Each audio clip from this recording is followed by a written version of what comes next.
ഇന്ന് നമുക്ക് ഭൂൽ ചക് മാഫ് എന്ന ഹിന്ദി സിനിമയുടെ കഥ നോക്കിയാലോ.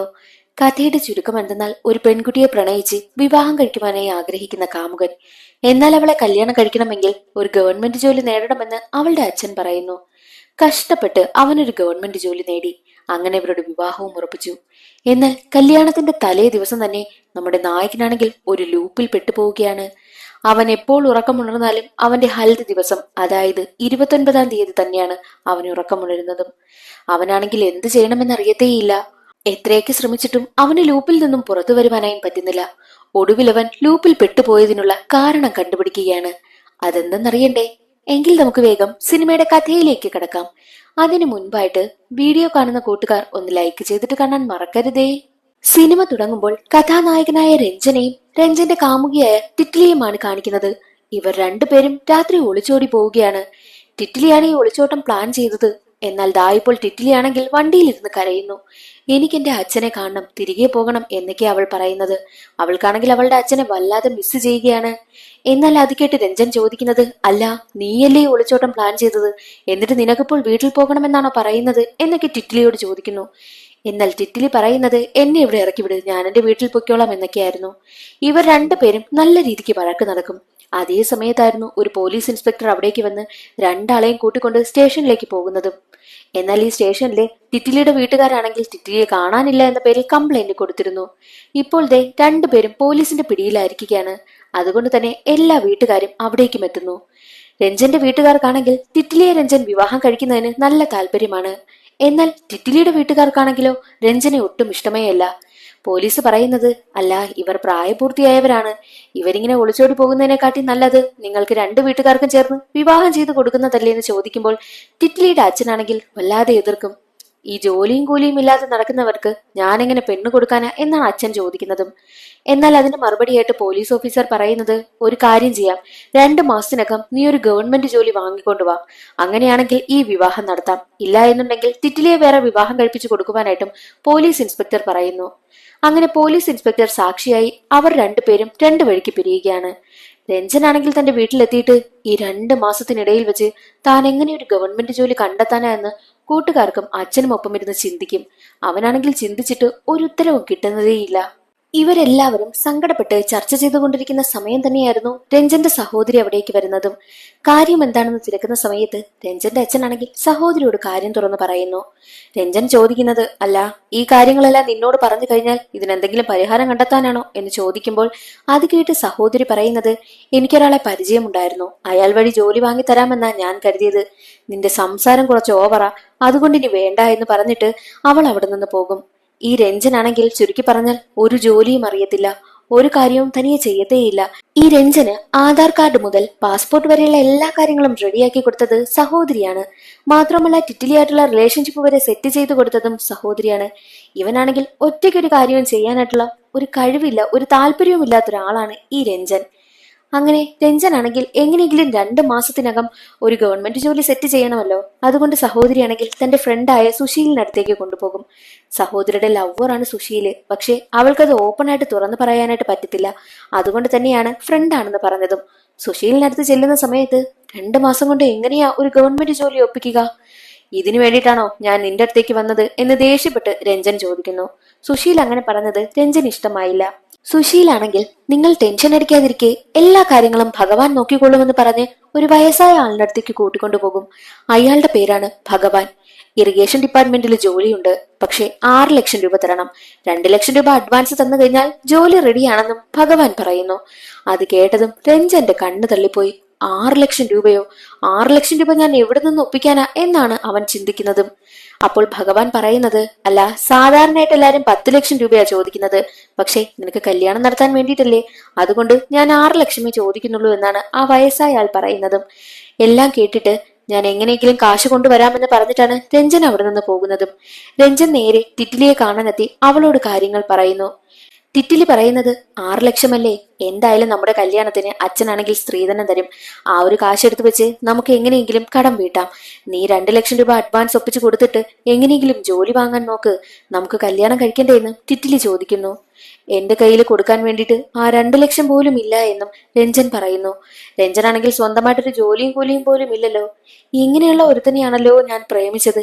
എന്തായാലും ഇവനെ പ്രേമിച്ചു പോയില്ലേ, കല്യാണം കഴിക്കണ്ടേ എന്നൊക്കെ ചിന്തിച്ച് ടിറ്റിലിയാണെങ്കിൽ ഉടനെ തന്നെ അവനെയും കൂട്ടി ഒരു സ്വർണ്ണക്കടയിലേക്ക് പോകുന്നു. ടിറ്റിലിക്കാണെങ്കിൽ അവളുടെ അച്ഛൻ അവളെ പിടിച്ച് വേറെ കല്യാണം കഴിപ്പിക്കുമോ എന്ന ടെൻഷനാണ്. അതുകൊണ്ട് തന്നെ രഞ്ജനയും കൂട്ടി ഒരു ജുവലറിയിലേക്ക് വന്നിട്ട് തന്റെ സ്വർണമെല്ലാം പണയം വെച്ച് 2 ലക്ഷം രൂപ കാശ് രഞ്ജനെ ഏൽപ്പിക്കും. രഞ്ജന ആ കാശ് കൊണ്ടുവന്ന് ഭഗവാനെയും ഏൽപ്പിക്കുന്നു. എന്നിട്ട് തനിക്ക് ജോലി കിട്ടും എന്ന സമാധാനത്തിൽ കിടന്നുറങ്ങുകയായിരുന്നു. അടുത്ത ദിവസം രാവിലെ തന്നെ രഞ്ജന്റെ കൂട്ടുകാർ വന്ന് അവനെ വിളിച്ചുണർത്തും. എന്നിട്ട് അവന് വെള്ളം മുക്കി കൊടുക്കുന്നു. പതിവില്ലാത്തതാണല്ലോ ഇതൊക്കെയെന്ന് രഞ്ജൻ ചിന്തിക്കും. അപ്പോഴാണ് അവനോടൊരു കാര്യം പറയുന്നത്. അവൻ കൊടുത്ത 2 ലക്ഷം രൂപയുമായിട്ട് ആ ഭഗവാന്റെ നാളിലെ അയാൾ മുങ്ങിക്കളഞ്ഞുവെന്ന്. അത് കേട്ട് രഞ്ജന് സഹിക്കാനായില്ല. ഉടനെ തന്നെ ഭഗവാന്റെ സ്ഥലത്തേക്ക് ചെല്ലും. അവിടെയാണെങ്കിൽ കതകിന് വലിയൊരു പൂട്ടിട്ടിരുന്നു. അയാൾ അവിടെ ഇല്ല എന്നും രഞ്ജന് മനസ്സിലായി. ഇനി എന്ത് ചെയ്യുമെന്ന് അവൻ ചിന്തിച്ചിരിക്കുകയാണ്. ടിറ്റിലിയോട് വന്ന് ആ ഒരു കാര്യം പറയും. നിനക്ക് ഒരു ജോലിയും നല്ല രീതിക്ക് ചെയ്യാനായിട്ട് പറ്റത്തില്ലല്ലേടാ, അത് നീ കുളമാക്കിയല്ലേ എന്നും ടിറ്റിലി പറയുന്നു. ഒരു കാര്യം ചെയ്, എന്റെ കല്യാണ ലെറ്റർ ഞാൻ കൊണ്ടുവന്ന് തരാം, നീ എന്റെ കല്യാണത്തിന് വന്ന് സഹകരിച്ചാൽ മതി എന്ന് പറഞ്ഞിട്ട് ടിറ്റിലി അവിടെ നിന്ന് പോകുന്നു. അതെല്ലാം ഓർത്ത് സങ്കടപ്പെട്ടിരിക്കുകയായിരുന്നു രഞ്ജൻ. ഈ രഞ്ജനും കൂട്ടുകാരും മിക്കപ്പോഴും ഒരു ചായക്കടയിൽ പോകുമായിരുന്നു. അതേ ചായക്കടയിലേക്ക് എന്നത്തെയും പോലെ എത്തിയിട്ട് രഞ്ജൻ തന്റെ സങ്കടമെല്ലാം കൂട്ടുകാരോട് പറഞ്ഞുകൊണ്ടിരിക്കുന്ന സമയം ആ ചായക്കടക്കാരന്റെ മകനാണെങ്കിൽ എല്ലാവർക്കും ലഡു കൊടുക്കും. എന്താണ് വിശേഷമെന്ന് ചോദിക്കുമ്പോൾ ചായക്കടക്കാരന്റെ മകനാണെങ്കിൽ വിവാഹം കഴിച്ചിട്ട് വർഷങ്ങളായി, ഇതുവരെയും അവർക്ക് കുട്ടികളില്ല. എന്നാൽ ഇപ്പോൾ വർഷങ്ങൾക്ക് ശേഷം എന്റെ മകന് കുഞ്ഞു ജനിച്ചിരിക്കുക. കുഞ്ഞു ജനിച്ചു കഴിഞ്ഞാൽ അടുത്തുള്ളൊരു ക്ഷേത്രത്തിൽ പോയിട്ട് തല മൊട്ടയടിക്കാമെന്ന് ഈ ചായക്കടക്കാരൻ നേർന്നിട്ടുണ്ട്. ആ ക്ഷേത്രത്തിൽ പോയി ഇനി മൊട്ടയടിക്കണമെന്നും ചായക്കടക്കാരൻ പറയുന്നത് കേട്ട് രഞ്ജന്റെ കൂട്ടുകാർക്ക് ഒരു ഐഡിയ തോന്നുന്നു. കൂട്ടുകാർ രഞ്ജനോട് പറയും, നീയും ഇതുപോലെ ആ ക്ഷേത്രത്തിൽ പോയിട്ട് ഭഗവാനോട് ജോലിക്ക് വേണ്ടിയിട്ട് പ്രാർത്ഥിക്കുന്നുള്ള കാര്യവും കൂട്ടുകാർ പറയുന്നു. അത് കേട്ട് ഉടനെ തന്നെ രഞ്ജനാണെങ്കിൽ ക്ഷേത്രത്തിലേക്ക് പോകും. എന്നിട്ട് ഭഗവാനോട് പ്രാർത്ഥിക്കും, ഭഗവാനെ, എനിക്ക് എത്രയും വേഗം ഒരു ഗവൺമെന്റ് ജോലി വാങ്ങിത്തരണേ, എങ്കിൽ ഞാൻ തല മൊട്ടയടിച്ചേക്കാമെന്ന് പറഞ്ഞ ഉടനെ തന്നെ അയ്യോ, മൊട്ടയടിച്ചാൽ ശരിയാകില്ലല്ലോ, കല്യാണവും വരികയല്ലേ എന്ന് അവൻ ചിന്തിക്കും. എങ്കിൽ അത് വേണ്ട, ഞാൻ തിരിച്ചെടുത്തിരിക്കുക. എങ്കിലൊരു കാര്യം ചെയ്യാൻ, ഞാൻ ഒരാഴ്ചത്തേക്ക് വ്രതം എടുക്കാന്ന് പറയും. അപ്പോൾ രഞ്ജൻ ചിന്തിക്കും, ഒരു ദിവസം തന്നെ ആഹാരം കഴിക്കാതിരിക്കുന്നത് എന്ത് പാടാ, പിന്നെ ഒരാഴ്ച എങ്ങനെയാ, അതും വേണ്ട, അതും ഞാൻ തിരിച്ചെടുത്തു. ഇനി എന്ത് നേർച്ച നേരുമെന്ന് അവൻ ചിന്തിച്ചിട്ട് ഉടനെ തന്നെ അവിടെ ഒരു സ്വാമി ഇരുന്നു. അയാളുടെ അടുത്ത് പോയിട്ട്, സ്വാമി, ഞാൻ എന്ത് നേർച്ചയാ നേരേണ്ടത്, എനിക്കൊരു ജോലി കിട്ടാൻ വേണ്ടിയിട്ട് എന്റെ കല്യാണവും ആകാറായി എന്നുള്ള കാര്യവും അവൻ പറയുന്നു. എന്നാൽ സ്വാമിയാണെങ്കിൽ, നീ 101 രൂപ ദക്ഷിണ വെക്കേ, എങ്കിൽ ഞാൻ പറയാമെന്ന് പറയും. 101 രൂപ വെച്ചതും സ്വാമി പറയും, നീ ഇപ്പോൾ പാല് വാങ്ങിക്കൊണ്ടുവന്ന് ദൈവത്തിന് അഭിഷേകം ചെയ്യും, ശുദ്ധമായിട്ടുള്ള മനസ്സോടുകൂടി വേണം പോകാൻ. എന്നിട്ട് നിന്റെ ആഗ്രഹം നീ പറയേ, ആഗ്രഹം സാധിച്ചു തന്നു കഴിഞ്ഞാൽ എന്തെങ്കിലും ചെയ്തു കൊടുക്കാമെന്നും ദൈവത്തിനോട് പറയണം. അതായിരുന്നു സ്വാമി പറഞ്ഞതും. അങ്ങനെ രഞ്ജനാണെങ്കിൽ സ്വാമി പറഞ്ഞതുപോലെയൊക്കെ ചെയ്തിട്ട് നേരെ വീട്ടിലേക്ക് വരും. അപ്പോഴായിരുന്നു ഭഗവാന്റെ കോൾ വരുന്നതും. അത് കണ്ടതും രഞ്ജന് വല്ലാതെ ദേഷ്യം വന്നു. എടോ, നിങ്ങൾ എവിടെയാ? നിങ്ങൾ എന്റെ കാശ് വാങ്ങി പറ്റിച്ചല്ലേ? നിങ്ങൾ എന്റെ കൈ കിട്ടിയ കൊന്നുകളയുമെന്നൊക്കെ ഭഗവാനെ വിരട്ടും. അത് കേട്ട് ഭഗവാൻ പറയുന്നത്, അല്ല, നീ എന്തിനാ എന്നെ കൊല്ലുമെന്നൊക്കെ പറഞ്ഞ് വിരട്ടുന്നത്? ഞാനേ നിന്റെ ജോലി റെഡിയാക്കുവാൻ വേണ്ടി പോയതാ. എന്തെല്ലാം പ്രശ്നങ്ങൾ വന്നു അതെല്ലാം മറികടന്ന് ഞാൻ നിനക്ക് ജോലി റെഡിയാക്കിയിട്ടുണ്ട്. നീ ആണെങ്കിൽ ബാലൻസ് കാശുമായിട്ട് വാ, എല്ലാം ഓക്കെ ആയിട്ടുണ്ടെന്നും പറയുന്നു. അത് കേട്ടതും രഞ്ജൻ ഒരുപാട് സന്തോഷമായി. അതിനുശേഷം ടിറ്റിലിയുടെ വീടാണ് കാണിക്കുന്നത്. ടിറ്റിലിയുടെ വീട്ടില് അവളുടെ അച്ഛനാണെങ്കിൽ അവൾക്ക് മറ്റൊരു വിവാഹാലോചന കൊണ്ടുവന്നിരിക്കുകയാണ്. പയ്യന്റെ വീട്ടുകാരാണെങ്കിൽ അവളെ പെണ്ണ് കാണുവാനായിട്ടും എത്തിയിട്ടുണ്ട്. രഞ്ജന് കൊടുത്ത സമയം കഴിഞ്ഞതുകൊണ്ടാണ് അച്ഛൻ ഇങ്ങനെ ഒരു ആലോചന കൊണ്ടുവന്നതും. അവളുടെ അച്ഛനാണെങ്കിൽ രഞ്ജന ഒട്ടും ഇഷ്ടമേ അല്ല. എങ്ങനെയെങ്കിലും മകളെ നല്ലൊരു പയ്യന് വിവാഹം കഴിപ്പിച്ചു കൊടുക്കണമെന്നാണ് അച്ഛന്റെ ആഗ്രഹവും. എന്നാൽ ടിറ്റിലി ആണെങ്കിൽ വല്ലാത്ത സങ്കടത്തിലിരിക്കുന്നു. അതേ സമയത്തായിരുന്നു ടിറ്റിലിക്ക് രഞ്ജന്റെ കോൾ വരുന്നതും. എനിക്ക് ഗവൺമെന്റ് ജോലി കിട്ടിയെന്ന് പറയുന്നത് കേട്ടതും ടിറ്റിലി ആണെങ്കിൽ എഴുന്നേറ്റ് നിന്ന് തുള്ളിച്ചാടുവാനായിട്ടും തുടങ്ങി. അത് കണ്ട് അച്ഛനും പയ്യന്റെ വീട്ടുകാരും അമ്മയും ഒക്കെ ഞെട്ടി നിൽക്കുകയാണ്. അത്രയും നേരം ശോകമായിട്ടിരുന്ന പെൺകുട്ടിയാണെങ്കിൽ ദേ ഇപ്പോൾ തുള്ളിച്ചാടുന്നു. അതേസമയം തന്നെ രഞ്ജന്റെ വീട്ടുകാരാണെങ്കിൽ ആട്ടവും പാട്ടും ബഹളവുമായിട്ട് ടിറ്റിലിയുടെ വീട്ടിലേക്ക് വന്നു. എന്നിട്ട് പറയുന്നത്, എനിക്ക് ഗവൺമെന്റ് ജോലി കിട്ടി, ഇനി നമ്മുടെ വിവാഹം നോക്കാമല്ലോ എന്ന് പറയും. അപ്പോഴാണ് നേരത്തെ പെണ്ണ് കാണാൻ വന്നിരുന്ന പയ്യന്റെ വീട്ടുകാർക്ക് ടിറ്റിലിക്ക് വേറെ അഫയർ ഉണ്ടെന്ന് മനസ്സിലായതും. അതുകൊണ്ട് തന്നെ അവരവിടെ നിന്ന് പോകുന്നു. വേറെ നിവർത്തിയില്ലാതെ ടിറ്റിലിയുടെ അച്ഛനാണെങ്കിൽ ഈ വിവാഹത്തിന് സമ്മതിക്കേണ്ടി വന്നു. മാത്രമല്ല അച്ഛൻ വല്ലാത്ത ദേഷ്യത്തിലിരിക്കുന്നത് കണ്ട്, അച്ഛാ പ്ലീസ് എങ്ങനെയെങ്കിലും വിവാഹം നടത്തി തരുമോ എന്നുള്ള രീതിയിൽ ടിറ്റിലി അച്ഛനെ ദയനീയമായിട്ട് നോക്കും. അങ്ങനെ അച്ഛനാണെങ്കിൽ മകളുടെ വിവാഹം നടത്തുവാനായും തീരുമാനിച്ച് ഒരു ജോത്സ്യനെ പറഞ്ഞ് വിളിച്ചിട്ട് വിവാഹത്തിന് ഡേറ്റ് എടുക്കും. അപ്പോൾ ജ്യോത്സ്യൻ പറയുന്നത് ഈ മാസം 30-നാണ് ഏറ്റവും നല്ല മുഹൂർത്തമുള്ളത്, അത് കഴിഞ്ഞാൽ പിന്നെ അടുത്ത വർഷമേ ഉള്ളൂ എന്ന് പറയുമ്പോൾ അത് കേട്ട് രഞ്ജൻ പറയുന്നത് അടുത്ത വർഷത്തേക്ക് വേണ്ട, ഈ മാസം തന്നെ നമുക്ക് നടത്താമെന്നും പറയും. പക്ഷേ എന്നിരുന്നാലും പെണ്ണിന്റെ വീട്ടുകാർക്കല്ലേ ഏറ്റവും കൂടുതൽ ബുദ്ധിമുട്ടുള്ളത്, അവർക്കല്ലേ എല്ലാ കാര്യവും ചെയ്യേണ്ടതും. അച്ഛനാണെങ്കിൽ അതോർത്ത് ടെൻഷൻ അടിച്ചിരിക്കും. ടിറ്റിലിയുടെ ദയനീയ അവസ്ഥ കണ്ടിട്ട് അച്ഛനാണെങ്കിൽ ഇനി എന്ത് വന്നാലും നമുക്ക് നോക്കാം എന്ന മട്ടില് വിവാഹത്തിന് ഓക്കെ പറയുന്നു. അങ്ങനെ പറഞ്ഞതുപോലെ തന്നെ ടിറ്റിലിയുടെയും രഞ്ജന്റെയും വീട്ടിലെ വിവാഹ ഒരുക്കങ്ങളൊക്കെ നടക്കുന്നു. അവസാനം ഹൽദി എത്തി. ഹൽദി ചടങ്ങുമെല്ലാം അടിപൊളിയായിട്ട് കഴിയുകയാണ്. അടുത്ത ദിവസം ഇനി വിവാഹത്തിന് വേണ്ടിയിട്ട് എല്ലാവരും തയ്യാറെടുപ്പിലാണ്. വിവാഹം കഴിഞ്ഞു കഴിഞ്ഞാൽ ഇനി അവൾ എന്റെ ഭാര്യയല്ലേ, ഇതുവരെ എന്റെ ലവർ അല്ലേ, അതുകൊണ്ട് ലവർ ആയിരിക്കുന്ന നിമിഷം ഒന്ന് എൻജോയ് ചെയ്യാമെന്ന് കരുതി ടിറ്റിലിയെ കാണുവാനായിട്ട് രഞ്ജൻ ചെല്ലും. കുറച്ചുനേരം ടെറസിൽ ഇരുന്ന് രഞ്ജനും ടിറ്റിലിയും സംസാരിച്ച ശേഷം രണ്ടുപേരും ഉറങ്ങുവാനായും പോകും. രഞ്ജനാണെങ്കിൽ അടുത്ത ദിവസം തന്റെ കല്യാണമാണല്ലോ എന്ന സന്തോഷത്തിൽ കിടന്നുറങ്ങുകയാണ്. ഉറക്കമുണർന്ന രഞ്ജൻ ഇന്ന് എന്റെ കല്യാണം എന്ന സന്തോഷത്തിൽ റൂം തുറന്ന് പുറത്തേക്ക് വന്നതും കാണുന്ന കാഴ്ച വീട്ടിലെല്ലാവരും ഹൽദിക്ക് വേണ്ടിയിട്ടുള്ള ഒരുക്കങ്ങളൊക്കെ നടത്തുകയാണ്. അത് കണ്ട് രഞ്ജൻ ഞെട്ടിപ്പോകും. ഇവർക്കൊക്കെ എന്ത് പറ്റി? ഇന്നെന്റെ കല്യാണമല്ലേ, ഇവരെന്താ ഹൽദിക്ക് വേണ്ടിയിട്ടുള്ള ഒരുക്കങ്ങളൊക്കെ നടത്തുന്നത്? അവിടെ നിൽക്കുന്ന ആളിനോട് അതൊക്കെ ചോദിക്കും. ഇന്ന് ഹൽദി അല്ലല്ലോ, കല്യാണമല്ലേ? ആര് പറഞ്ഞു ഇന്ന് ഹൽദിയാ, ഹൽദി ദിവസമാ ഇന്നെന്നൊക്കെ അവിടെയുള്ളവരൊക്കെ പറയും. മാത്രമല്ല റിസപ്ഷൻ ഇടേണ്ട ഡ്രസ്സൊക്കെ തച്ചുകൊണ്ട് വരുന്ന സമയത്ത് ഇതെന്തിനാ റിസപ്ഷന്റെ ഡ്രസ്സ് ഇപ്പോൾ കൊണ്ടുവന്നത്, റിസപ്ഷനൊക്കെ കഴിഞ്ഞില്ലേ, എന്റെ കല്യാണമാ, ഈ ഡ്രസ്സ് എന്തിനാ, എനിക്ക് ഹണിമൂൺ ഇടാനാണോ എന്നുള്ള കാര്യം രഞ്ജൻ ചോദിക്കും. അത് കേട്ട് തയ്യൽക്കാരൻ പറയുന്നത് എന്റെ അടുത്ത് ഇപ്പോഴാ തച്ചു കൊണ്ടുവരാനായിട്ട് പറഞ്ഞത്, അല്ല ഹൽദി കഴിഞ്ഞില്ലേ കല്യാണം എന്നുള്ള കാര്യമൊക്കെ ആ ഒരു തയ്യൽക്കാരൻ ചോദിക്കുന്നു. ഹൽദി കഴിഞ്ഞില്ലേ, എന്റെ കല്യാണമാണെന്നൊക്കെ രഞ്ജൻ പറയും. അതേ സമയമായിരുന്നു അവന്റെ അമ്മ അവിടേക്ക് വന്നതും. അമ്മയോട് അവൻ ചോദിക്കും, എന്തിനാ എല്ലാവരും ഹൽദിക്ക് വേണ്ടിയിട്ടുള്ള ഒരുക്കങ്ങൾ നടത്തുന്നത്, കല്യാണത്തിന് വേണ്ടിയിട്ടുള്ള ഒരുക്കങ്ങളല്ലേ നടത്തേണ്ടത് എന്ന് ചോദിക്കുമ്പോൾ ചെറുക്കന്റെ ഒരു ആവശ്യം നോക്കിയേ, ഒരു ദിവസം കൂടി അവന് ക്ഷമിക്കാൻ വയ്യ എന്നൊക്കെ പറഞ്ഞ് അമ്മ കളിയാക്കി ചിരിക്കും. അവനാണെങ്കിൽ എന്താണ് നടക്കുന്നതെന്ന് മനസ്സിലാകുന്നതേയില്ല. ഇതെന്താ എല്ലാവരും എന്നെ പ്രാങ്ക് ചെയ്യുകയാണോ എന്ന് ചിന്തിച്ച് രഞ്ജനാണെങ്കിൽ ഇന്നത്തെ ഡേറ്റ് തന്റെ ഫോണിൽ നോക്കുമ്പോൾ 29. ഇതെങ്ങനെ 29, ഇന്ന് 30 ആയിരിക്കേണ്ടതല്ലേ, ഇന്നല്ലേ എന്റെ കല്യാണമെന്ന് രഞ്ജൻ ചിന്തിക്കും. എന്നിട്ട് നേരെ കലണ്ടറിനടുത്ത് ചെന്നിട്ട് 29 എന്ന ഡേറ്റ് നോക്കിയിട്ട് അതെല്ലാം നല്ല രീതിക്ക് പേന കൊണ്ട് കറുപ്പിച്ച് കളയുന്നു. എന്നിട്ട് അവൻ പുറത്തേക്ക് വന്നിട്ട് തന്റെ സഹോദരിയോട് ഡേറ്റ് ചോദിക്കുന്ന സമയത്ത് അവളും 29 എന്നാ പറയുന്നത്. വേറെ നിവൃത്തിയില്ലാതെ രഞ്ജനാണെങ്കിൽ പുറത്തേക്ക് വരും. എന്നിട്ടൊരു പൂക്കടക്കാരനടുത്തേക്ക് ചെല്ലുന്നു. പൂക്കടക്കാരനാണെങ്കിൽ ഒന്നും അറിയാത്തതുപോലെ ഇന്ന് 29 അല്ലേ എന്നുള്ള രീതിയിൽ പൂക്കടക്കാരനും അവനോട് സംസാരിക്കുന്നു. ഹൽദിയായിട്ട് നീ എന്തിനാ ഇവിടെ കിടന്ന് കറങ്ങുന്നത് എന്നാണ് അവനോട് പറയുന്നതും.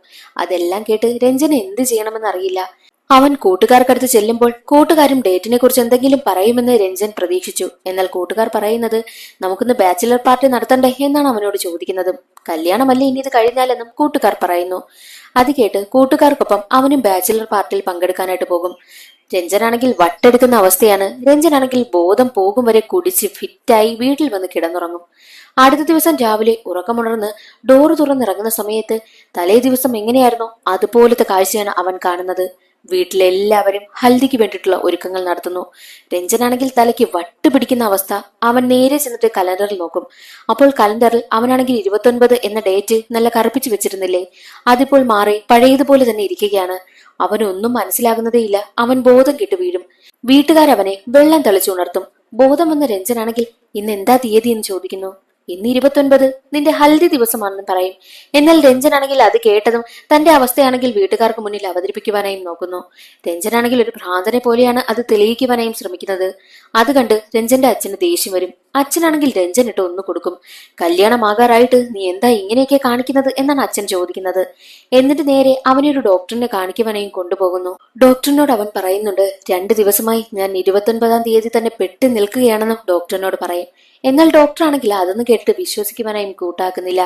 ഡോക്ടറാണെങ്കിൽ ഇത് ദേജാവോ ആയിരിക്കുമെന്ന് പറഞ്ഞാണ് അവനെ അവിടെ നിന്നും പറഞ്ഞു വിടുന്നത്.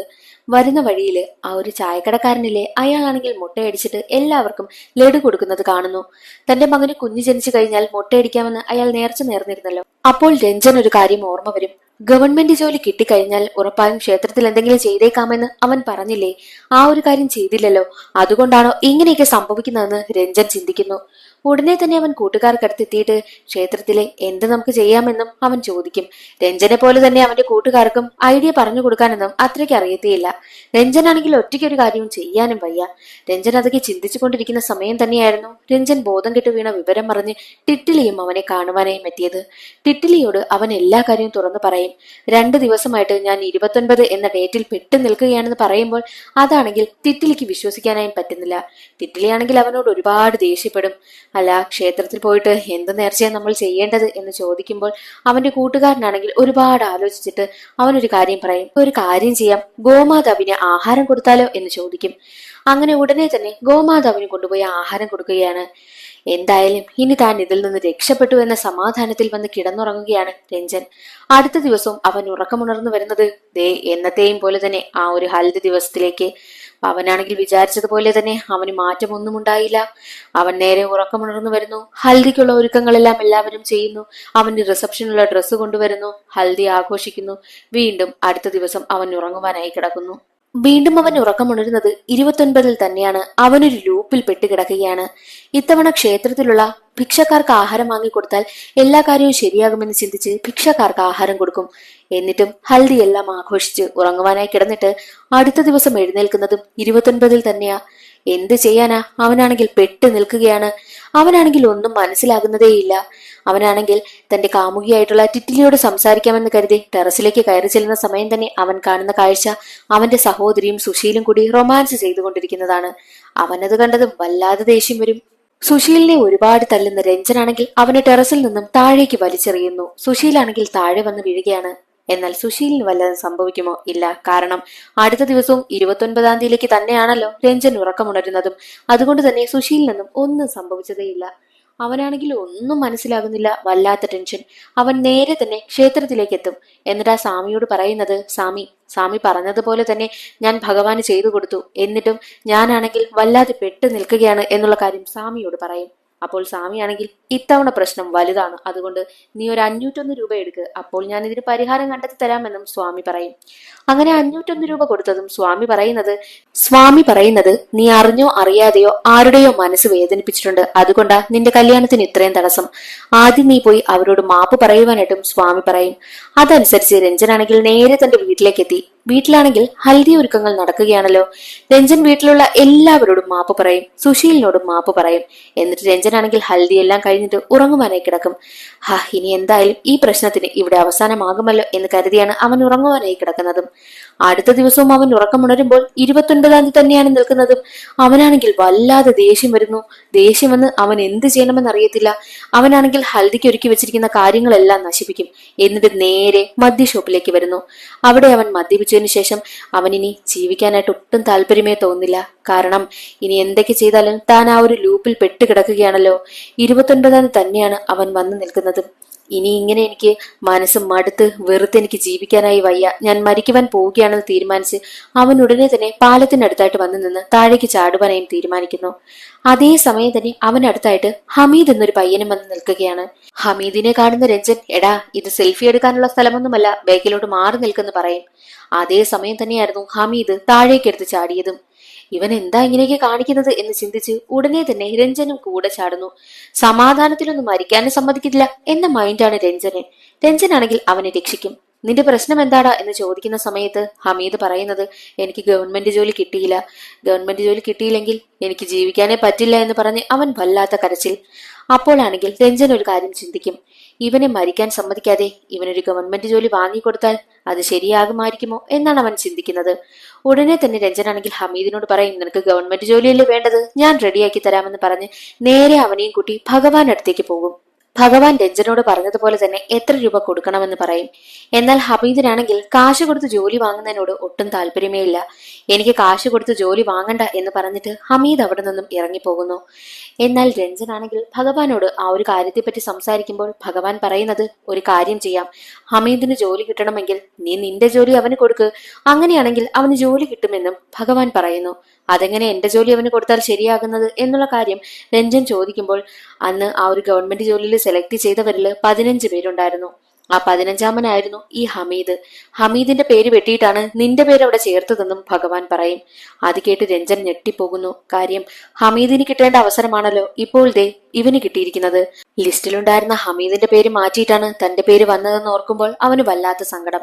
അപ്പോൾ ഹമീദിന് ജോലി കൊടുക്കുകയാണെങ്കിൽ എങ്ങനെയെങ്കിലും തനിക്ക് ഈ ഒരു ലൂപ്പിൽ നിന്ന് രക്ഷപ്പെടാമല്ലോ എന്ന് രഞ്ജൻ ചിന്തിക്കുന്നു.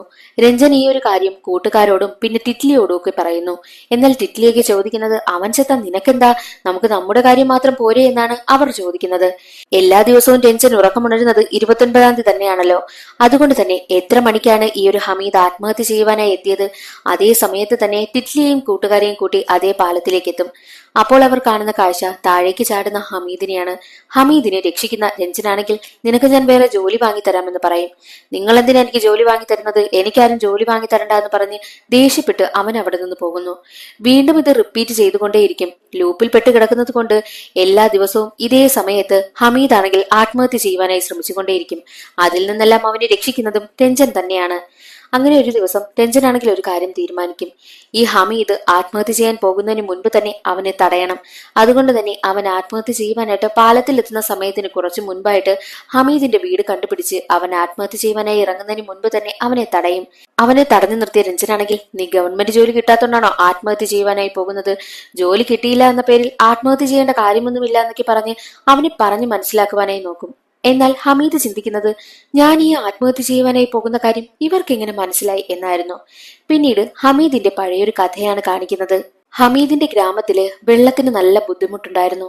വെള്ളത്തിന്റെ ബുദ്ധിമുട്ട് അവർ സർക്കാരിൽ അറിയിക്കുമെങ്കിലും ആരുടെ ഭാഗത്തുനിന്നും ഒരു തരത്തിലുള്ള സഹായവും അവർക്കുണ്ടായില്ല. അതുകൊണ്ട് തന്നെ ഹമീദ് തന്റെ ഗ്രാമത്തിലുള്ള ജനങ്ങളോട് പറയുന്നുണ്ട്, ഞാൻ കഷ്ടപ്പെട്ട് പഠിച്ചിട്ട് ഞാനൊരു ഗവൺമെന്റ് ജോലി നേടും, ആ സമയത്ത് ഈ പ്രശ്നങ്ങളെല്ലാം ഞാൻ മാറ്റുമെന്നും ജനങ്ങൾക്ക് വാക്ക് കൊടുത്തു. അങ്ങനെ അവൻ കഷ്ടപ്പെട്ട് പഠിച്ച് ഇറിഗേഷൻ ഡിപ്പാർട്ട്മെന്റിൽ ടെസ്റ്റ് എഴുതി. ആ ഒരു കഥ രഞ്ജനോട് പറയുന്നു. അപ്പോൾ രഞ്ജനാണെങ്കിൽ ഒരു കാര്യം ഓർക്കും. അങ്ങനെ അവൻ കഷ്ടപ്പെട്ട് പഠിച്ച് ലിസ്റ്റിൽ വന്നതിൽ നിന്നല്ലേ അവന്റെ പേര് വെട്ടിമാറ്റിയിട്ട് രഞ്ജന്റെ പേര് വന്നത്.